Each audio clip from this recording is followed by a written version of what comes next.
Bismillahirrahmanirrahim. Assalamualaikum warahmatullahi wabarakatuh. Pemirsa MTA dimanapun Anda berada, selamat berjumpa kembali bersama saya Ammar Ahmad pada acara Esensi Ajaran Islam. Pada episode kali ini kita akan membahas berkenaan dengan tema yang sangat penting bagi kita semua, yakni berkenaan dengan dosa dan cara menghindarinya. Tema ini memang berkaitan dengan apa-apa yang telah kita bahas pada episode selanjutnya. Namun demikian, tema ini menambah wawasan kepada kita untuk lebih memiliki wawasan atau pemahaman, yakni makrifat ilahi agar diri kita terhindar dari dosa. Untuk itu telah hadir bersama kita narasumber kita, Bapak Abdul Basit. Mari kita langsung saja sapa beliau. Assalamualaikum warahmatullahi wabarakatuh. Waalaikumsalam. Bagaimana Bapak kabarnya hari ini? Alhamdulillah.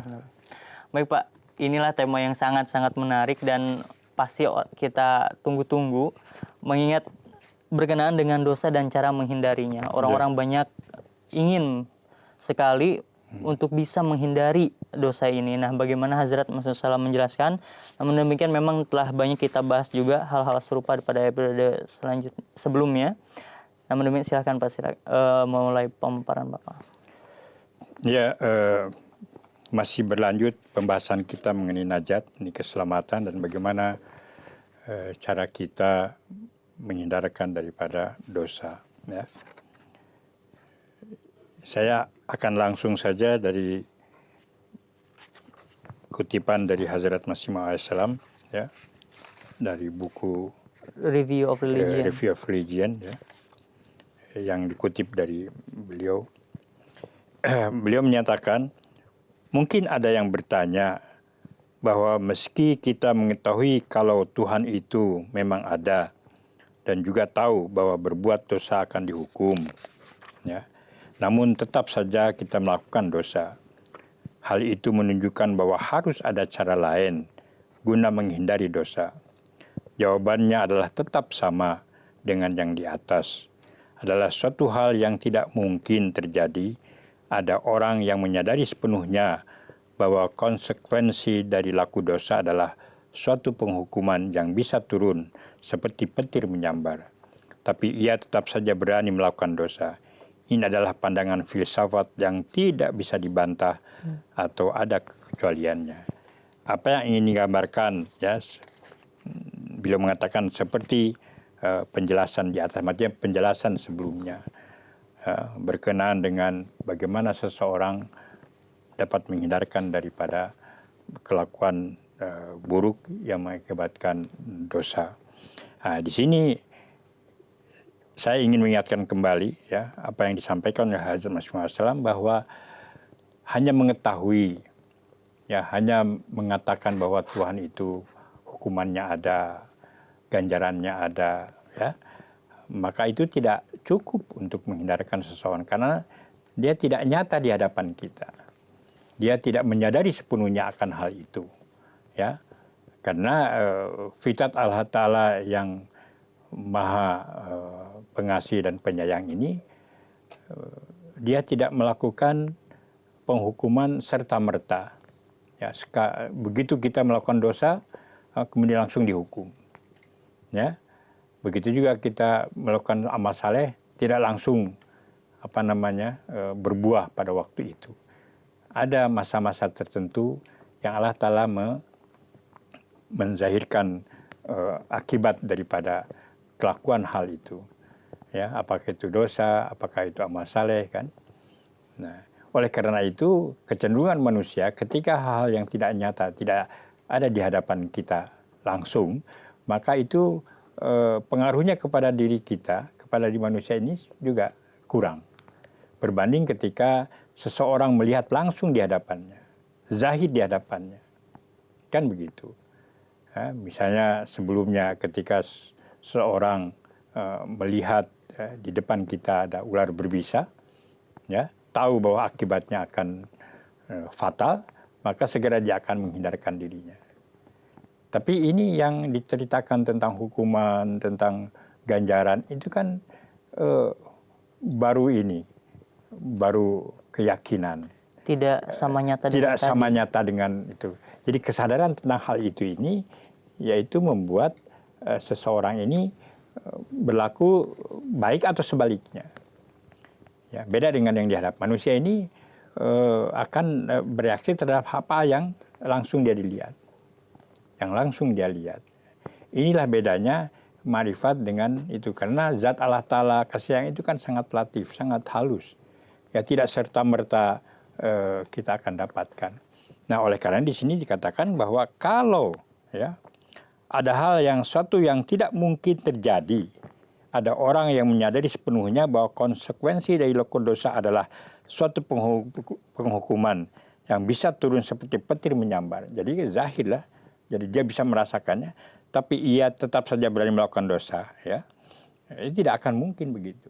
Ya, ini oleh karena itu inilah pandangan filsafat yang tidak bisa dibantah atau ada kekecualiannya. Artinya sesuatu yang zahir itu ya bagi manusia akan cepat bereaksi. Oleh karena itu coba renungkan. Rasulullah mengatakan secara mendalam, jika kalian merasa yakin pasti ada akan dihukum atas suatu laku dosa, kalian jelas tidak akan bertindak menyalahi keyakinan tersebut. Ya, beranikah kalian menjulurkan tangan ke dalam api yang sudah jelas ada di hadapan kita? Api neraka kan masih kapan kan? Tidak langsung, makanya dan itu hikmat. Kenapa Allah Ta'ala tidak serta-merta, tidak segera begitu kita melakukan suatu kejahatan langsung dihukum, kan tidak. Allah Ta'ala memberikan tengah waktu kita untuk bertobat, untuk apa, dan banyak hikmatnya. Tentang kesetiaan, tentang ketaatan, tentang kepatuhan, tentang kesabaran. Kan Allah Ta'ala selalu menguji kita ini. Tidak serta-merta, kan. Begitu juga amal saleh, ya. Amal saleh tidak langsung dapat balasannya. Semua ada tahapannya. Segala sesuatu ada masanya yang. Nah, proses itu yang menjadi hukum Tuhan juga berlaku bagi kita. Ya. Oleh karena itu, disinilah usaha manusia yang memang diperlukan. Sehingga atas usaha itu ketika ma'rifat ilahi semakin besar, semakin maju di dalam pemahaman kesadaran tentang Tuhan, maka sebegitu juga Allah Ta'ala akan menzahirkan dan akan memberikan pertolongannya. Cobalah renungkan secara mendalam. Jika kalian merasa yakin pasti akan dihukum untuk suatu laku dosa, kalian jelas tidak akan bertindak menyalahi keyakinan tersebut. Beranikah kalian menjulurkan tangan ke dalam api yang menyala-nyala? Kan tidak mungkin. Apakah kalian mau melompat dari puncak sebuah gunung? Ya. Jadi dia tahu dia fatal, nggak akan berani. Ya. Bersediakah kalian terjun ke sumur yang dalam? Maukah kalian berbaring di hadapan kereta api yang mendatang cepat? Ya. Beranikah kalian masukkan tangan ke dalam mulut harimau? Maukah kalian memberikan kaki kepada seekor anjing gila? Beranikah kalian berdiri di tempat yang sering sekali disambar petir? Tidakkah kalian segera lari dari ruangan jika ada gejala atap rumah akan runtuh? Ya. Apakah ada dari kalian yang tidak akan melompat menjauh ketika melihat ada ular berbisa di tempat tidurnya? Mungkinkah ada orang yang tidak mau lari keluar dari kamar tidurnya ketika menyadari ada api kebakaran? Katakan kepadaku, mengapa kalian melakukan semua itu dan melarikan diri dari segala hal yang membawanya mudarat, tapi tidak mau melepaskan diri dari dosa? Makanya seperti dikatakan tadi ya, hal-hal yang zahir ini sekira manusia ini. Tapi semua tentang wujud Allah Ta'ala, tentang penghukumannya, tentang ganjarannya kan masih apa ya? Ya Allah Ta'ala memberikan itu memerlukan apa? Diperlukan waktu, bukan diperlukan maka untuk menguji manusia itu. Makanya seperti di awang-awang, ya. Nah, inilah yang membuat orang tetap berlaku dosa. Ya, karena tidak meyakini secara benar seperti apa sesuatu yang menyadari secara jelas di hadapannya. Seperti tadi digambarkan oleh Masih Maud Salam. Apakah seorang berani memberikan tangan kepada seekor harimau yang sedang kelaparan? Karena ada di hadapannya, dia belum apa-apa udah lari terbirit-birit kan. Nah, itulah oleh karena ini kaidah ini sama. Bagi sesuatu yang lebih lebih susah dicapainya, ya usahanya juga harus lebih besar. Oleh karena di sini terangkan jawaban atas hal ini setelah melalui perenungan yang mendalam adalah terdapatnya perbedaan pengetahuan di antara kedua keadaan tersebut. Pengetahuan hanya keilmuan. memahami tentang suatu. Kan itu baru kalau mengenai tentang surga, tentang ganjaran itu kan baru tentang zat Allah Ta'ala. Selama ini kita dengar dari berbagai tempat itu hanya baru mengetahui, ya, meyakini bahwa memang Tuhan itu ada dan lain-lainnya kan, dengan segala sifatnya itu. Dalam masalah yang berkaitan dengan dosa, pengetahuan sebagian besar manusia umumnya defektif dan tidak sempurna. Mereka menganggap dosa sebagai suatu hal yang buruk, tapi tidak menganggapnya sebagaimana jika mereka melihat harimau ganas atau ular beracun. Ya, pelakuan dosa ini ketika itu makanya tidak seperti zahir di hadapan kita langsung. Ya, ular berbisa, harimau yang sedang kelaparan, ya, atau kita seorang tidak mau melompat dari atas gunung ya ke bawah, ke jurang kan. Nah ini tentang penghukuman kan masih jauh di hadapan kita. Seperti beginilah kalau kita tahu polisi ada di hadapan kita, yang nggak bawa SIM kan langsung dia tahu itu ada operasi, ya ada apa namanya, ya operasi Razia. polisi kan, razia di kita. Kan langsung belok itu, kadang-kadang melawan arus. Udah tahu ya kalau super truk itu dia langsung berhenti. Karena yakin. Tapi kalau dalam pemahamannya, dalam kesadarannya dia tidak tahu, tidak ada polisi, jalan terus saja. Kan?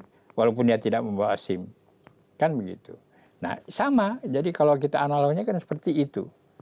Ketika kita keyakinan itulah yang membuat seseorang bertindak baik atau bertindak buruk. Ya?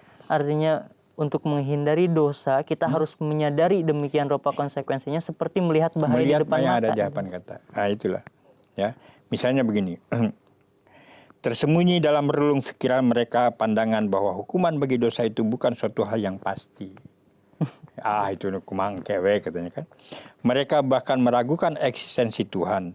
Atau kalaupun mereka percaya pada eksistensinya, namun mereka meragukan apakah ruh manusia akan tetap ada setelah kematian.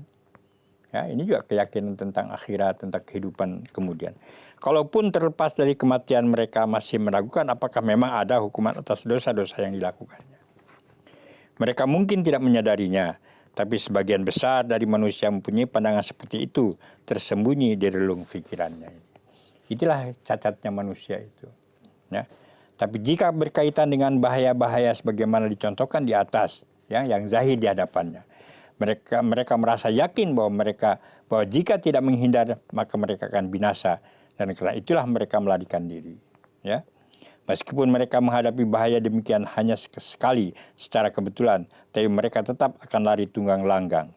Berkenaan dengan hal-hal serupa itu, manusia sedikit banyak mengetahui bahwa yang dihadapinya itu akan membawa bahaya fatal baginya. Tapi jika berkaitan dengan kaidah agama, maka pengetahuan mereka bersifat tidak pasti dan lebih banyak merupakan dugaan. Di satu sisi adalah hal yang kasat mata, sedangkan yang lainnya lebih banyak merupakan cerita-cerita zaman dahulu. Inilah sebabnya ini. Karena yang lain itu ya kasat mata kan, di hadapan kita zahir. Manusia ini akan cepat bereaksi ketika sesuatu ada di hadapan kita. Tapi yang baru merupakan cerita, baru merupakan kisah, baru nanti akan begini, ya dia tidak berakibat apa-apa terhadap dirinya. Nah disitulah ya perjalanan seseorang ini ketika menyadari akan hal itu, bahwa sadar sepenuhnya, yakin sebetulnya bahwa hukuman Tuhan itu nanti ada. Ganjaran dan kelezatan beribadah itu ada, wujudnya akan dizahirkan. Maka seberapa jauh ma'rifat tentang kesadaran itu, ilahi itu, maka dia akan terhindar dari laku dosa. Nah inilah ya. Jadi ketika manusia ini akan bereaksi cepat terhadap sesuatu yang kasat mata bagi diri, yang langsung di hadapannya. Ini mengenai wujud Allah Ta'ala, ini ma'rifat itu kan sangat halus sekali.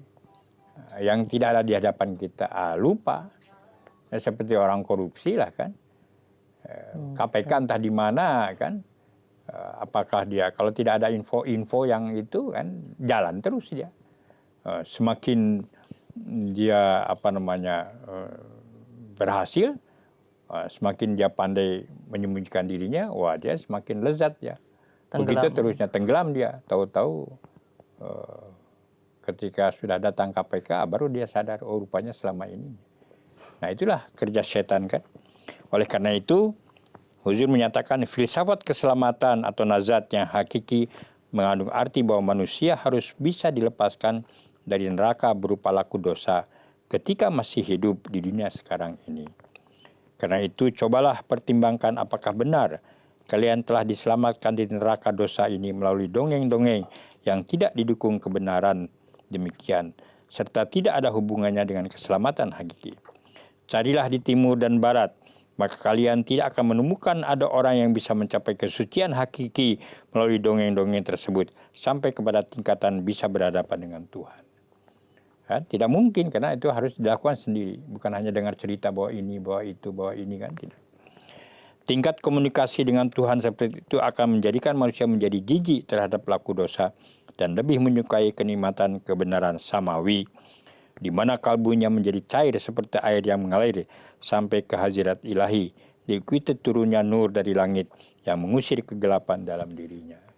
Jadi semua itu ya, selain usaha manusia, ya, kesadarannya semakin besar, maka pertolongan pun sebegitu besarnya, maka akan menyinari kalbunya untuk menghindarkan diri dari dosa. Dia merasa tidak senang, ya, merasa jijik terhadap laku dosa ini.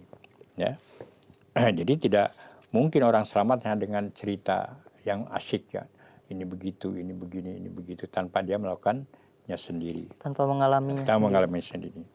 Jika kalian membuka jendela kamar, coba ini Masih Maud Islam memberikan misal yang sangat luar biasa. Jika kalian membuka jendela kamar kalian di hari yang cerah, maka sinar matahari akan masuk ke dalam kamar itu secara alamiah. Hukum Tuhan kan begitu. Tapi jika kalian tutup jendela tersebut, maka sinar cahaya itu tidak akan mewujud hanya karena sebuah dongeng atau kisah belaka. Kan sudah jelas. Jadi di sinilah falsafahnya ini. Jadi manusia itu harus berusaha sendiri. Ya. Padahal kurnia Allah Ta'ala, marifat ilahi itu kan bisa dicapai kalau kita berusaha menujunya. Sebagaimana misalnya matahari ini muncul, ya, setiap saat, ya, artinya di waktu munculnya di bumi ini, di atas kita, ya, itu akan selalunya memancar. Diibaratkan wujud Tuhan dan kurnianya. Tapi orang akan menerima sinar matahari kalau membuka jendela rumahnya, pintu rumahnya. Tapi siapa yang menutup dirinya, ya, menutup jendela rumahnya, ya, bukan sinar matahari yang akan mencari dia. Kan dirinya sendiri menutup daripada kurnia itu. Ya. Oleh karena itu bukan salah Tuhan, ya, adalah salah manusia sendiri. Ya, ini hukum Tuhan yang menzahirkan akibat dari semua perbuatan kita ini. Itulah di awal juga dalam pembahasan sebelumnya itu, karena Allah Ta'ala itu menjadi sumber segala atau yang menciptakan hukum sebab akibat, ya, maka ketika seseorang, ya, menutup jendela rumahnya, ya, dan mengakibatkan sinar matahari tidak masuk, ya, akibat menutupnya itu sinar matahari tidak masuk. Itu kan menutup itu adalah perbuatan manusia. Akibat tidak menutupnya itu Allah Ta'ala yang menzahirkannya. Kan begitu. Tapi bukan salah Allah Ta'ala. Yang menutup siapa? Kan manusia. Nah itulah, ya. Inilah falsafah yang dengan bahasa yang mudah, ya, apa yang digambarkan oleh Hadrat Masih Maud itu. Oleh karena itu guna memperoleh terang, maka kalian harus bangkit untuk membuka jendela agar sinar masuk menerangi kamar kalian. Menerangi atau menyinari kamar kalian. Apakah mungkin seseorang yang meredakan rasa hausnya hanya dengan membayangkan rasanya air? Ya. Jelas tidak. Seorang yang haus dengan satu dan cara lain harus bisa menghampiri suatu sumber mata air dan menyentuhkan bibirnya ke air tersebut. Barulah rasa hausnya akan mereda. Ya, seseorang yang haus itu coba luar biasa sekali. Masih Maud mengatakan, bila seseorang kehausan, apakah dengan membayangkan air yang cerah atau air derasnya air atau air aqua yang jernih, dingin, yang baru keluar dari kulkas, kan? Wah, itu hausnya akan hilang, kan? Enggak. Ya, baru akan hilang hausnya itu kalau dia mengambil air dan mulai meminumnya. Nah, jadi bayangan tentang marifat, tentang itu juga tidak bisa hanya dengan dengar cerita, dengan hayalan. dengan itu menghayal saja nanti dosa kita akan jatuh. Apalagi orang yang disembelih, yang disalibkan, kita akan bebas dari surga, dari dosa. Tidak mungkin. Jadi harus kita yang ada inisiatif dari kita sendiri untuk membuka jendela hati kita sehingga marifat ilahi itu datang. Demikian juga yang disebut sebagai air yang akan memuaskan dahaga kalian serta memupus rasa terbakar akibat dosa adalah suatu kepastian.